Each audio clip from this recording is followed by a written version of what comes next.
starting to see exponential adoption of clean energy technologies worldwide. And the speed is moving and accelerating much faster than most people appreciate. By going faster, you secure not just your place in history, but your place in the future. Hello, everyone. I'm Barbara Humpton, CEO of Siemens USA, and you're listening to The Optimistic Outlook. Let me open this episode with a question. What's the difference between feeling hopeful and being optimistic?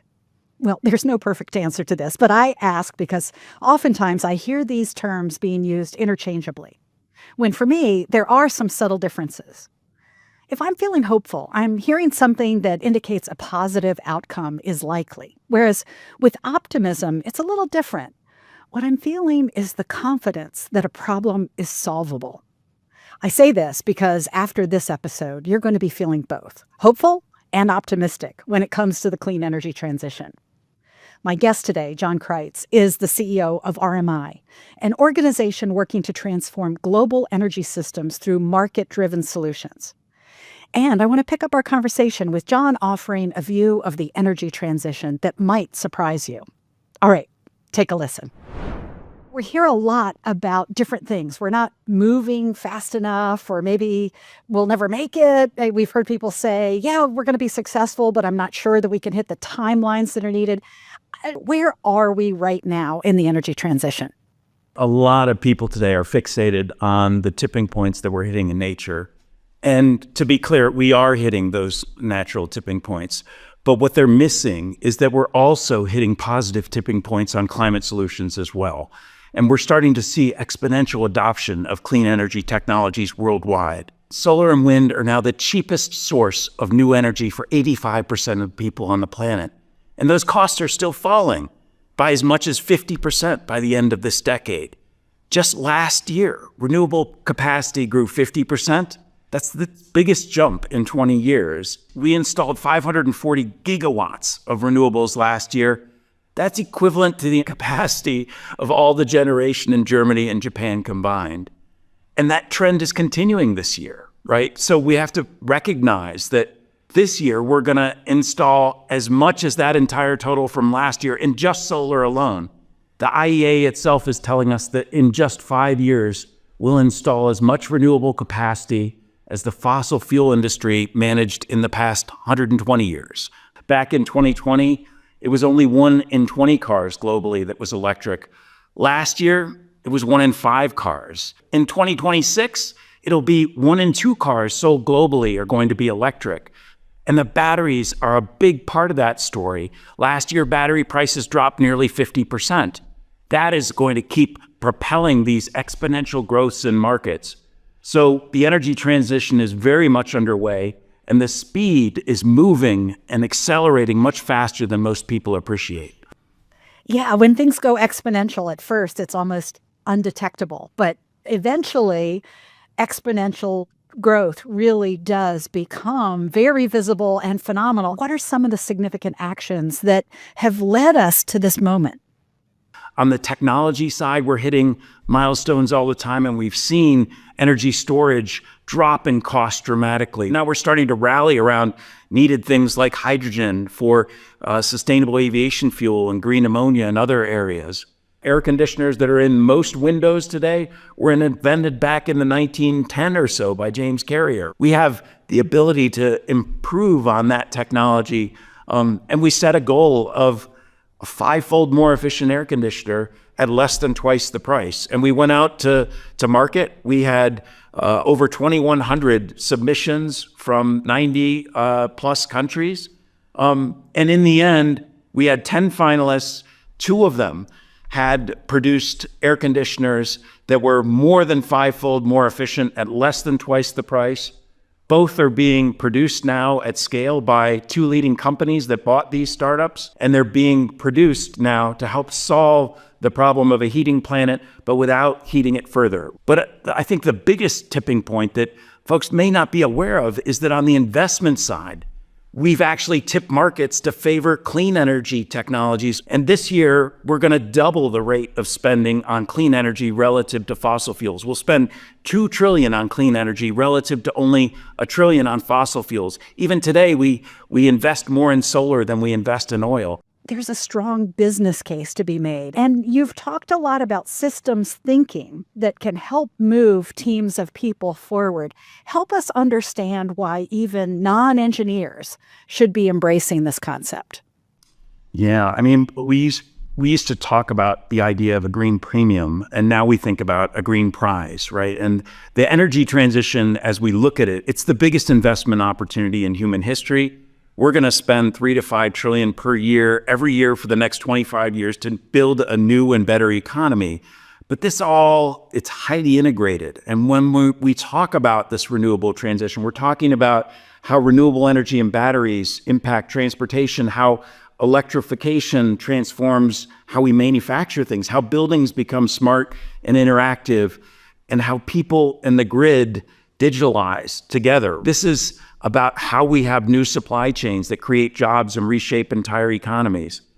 And you don't need to be an engineer to see that everything is converging. And if you want to stay competitive, you've got to understand how these pieces fit together. And so companies that see this realize that embracing net zero, it's about that competitive business choice. It's about leading in the next energy economy and understanding how this economy is going to be digitalized and interactive and powered by clean electrons and green molecules. Because when you compartmentalize, you naturally limit the potential solutions that exist. And Dwight Eisenhower, famously said, if you want to solve a complex problem, expand the boundaries of it. What are the biggest challenges we'll face in achieving the energy transition? And how do we address them? The challenges are no longer about technology or economics. We've actually got most of what we need, especially for the next decade. The real challenge starts with ourselves, right? It's about changing a lot of the human processes that exist so that we keep pace with this exponential change that's happening. And when I look at the biggest bottleneck in the system right now, it's infrastructure, right? It's our outdated permitting processes, it's slow regulations, it's misaligned policies that are holding us back. Right now, it can take 5 to 6 years in the United States to connect clean energy projects to the grid. We need to just change the way that we approach this overall transition and stop solving today's problems with yesterday's technologies and really start building the grid of the future with more renewables, with more energy storage, with more advanced grid technologies. We need to be able to produce SAF, sustainable aviation fuel, and green hydrogen. We need to be able to store CO2. But I think it comes back to another big issue that we have, which is about our mindset and awareness. We, as humans, aren't programmed to think in this exponential world that we're entering. When technologies like batteries fall 50% in cost in a year, we're not adjusting our decision-making processes fast enough. We are, in some ways, lacking in the creativity and imagination to solve some of our big challenges in new ways. Energy efficiency is more important than ever. It's the fastest, cheapest way for us to cut emissions globally, but it's not getting the attention it deserves. And whether you want to build more data centers faster, whether you want to electrify a truck stop, whether you want to create an apartment or a factory that's running on electricity, or whether you want to support energy access to the most needy parts of the world, every kilowatt hour that we save through efficiency cuts 3 times the amount of carbon going into the atmosphere as the equivalent new generation that we produce. You've got me thinking about our partnership with Breakthrough Energy, the organization founded by Bill Gates with investment partners, where they took a step into this world of transformation and said, we're gonna address these global grand challenges, the future of electricity, the future of manufacturing, the decarbonization that's needed across these high emitting businesses. And the initial step they took was to find innovators, find technologies. But that work naturally led then to other questions about the ecosystem, the system of systems. And ultimately, it led to a relationship with Siemens.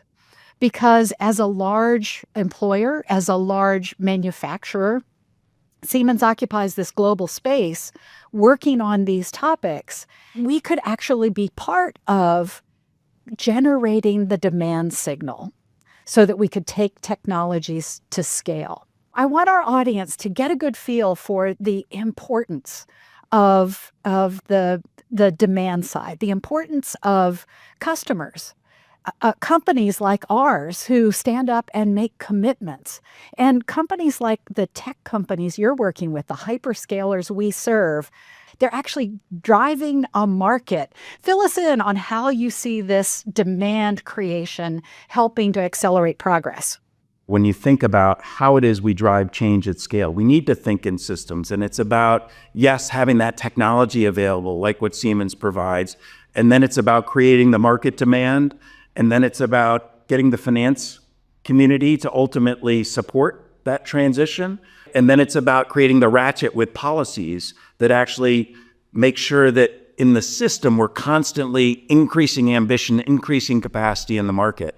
Companies have linked up to pull together and create the capacity to buy things like sustainable aviation fuel. And there's an alliance of companies that have said we're going to purchase clean aviation fuel and are willing to buy down some of the cost. You have similar emerging activities around green steel, where you see, kind of multiple key leading companies that have put out a new spec and a new RFP to purchase green steel here in the United States, and in the process are providing some of the financing tranches so that we actually get the first kind of green steel facility here in the United States.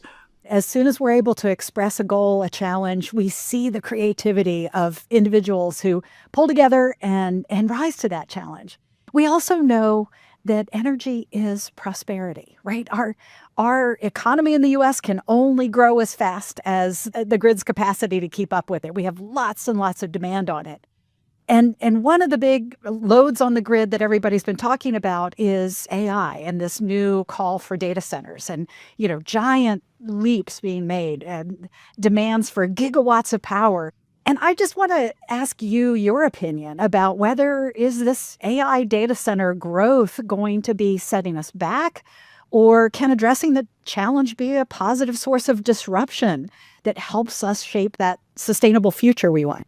There's no question that it is a big challenge. I would say, though, it's the first challenge, right? This is a warm-up act for what's to come. And when we think about the amount of electrification that we have to do in all of our automobiles and cars and two-wheelers and three-wheelers to all of our buildings and all of our factories, data centers are a very small portion of this, but it's an opportunity for us to use muscles that we haven't used in the past. And what I would say is that, when we go back to the 50s, we were growing our electricity at 8 to 9% per year here in the United States. In the 60s, it was more 7 to 8%. In the 70s, we got down to the 4 to 5%. And then even in the 80s, we were still growing above 3%. What we're talking about right now for data centers is growing at 1.5 to 2%, right? Which is a big turn because we got to a flat load growth area there over the past couple decades.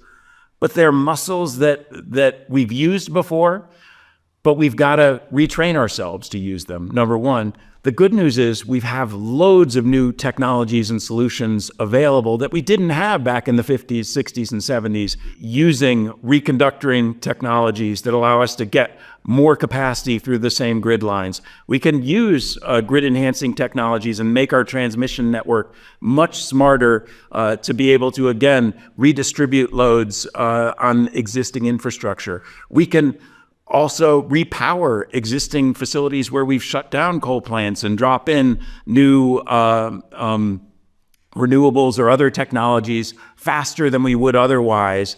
And we should be looking and trying to innovate across the board. I've mentioned batteries a couple times, but the costs are so much lower and they're dropping so much faster than anyone appreciated. The prospect for us using distributed grid and virtual power plants at scale has never before been possible. And now we see that the very AI that's fueling this initial trend is starting to solve some of the problems of what a decentralized distributed grid can look like, where we've got the ability to plug in automobiles and get bidirectional support at the same time that we're using solar on rooftops, at the same time that we're managing smart thermostats and other technologies. We're at a moment where we can't just use the technologies and approaches from the past. We need to pioneer the new solutions using the resources that are available or coming available. And in the process, we're all going to benefit. It'll lead to lower costs, more resilient grid,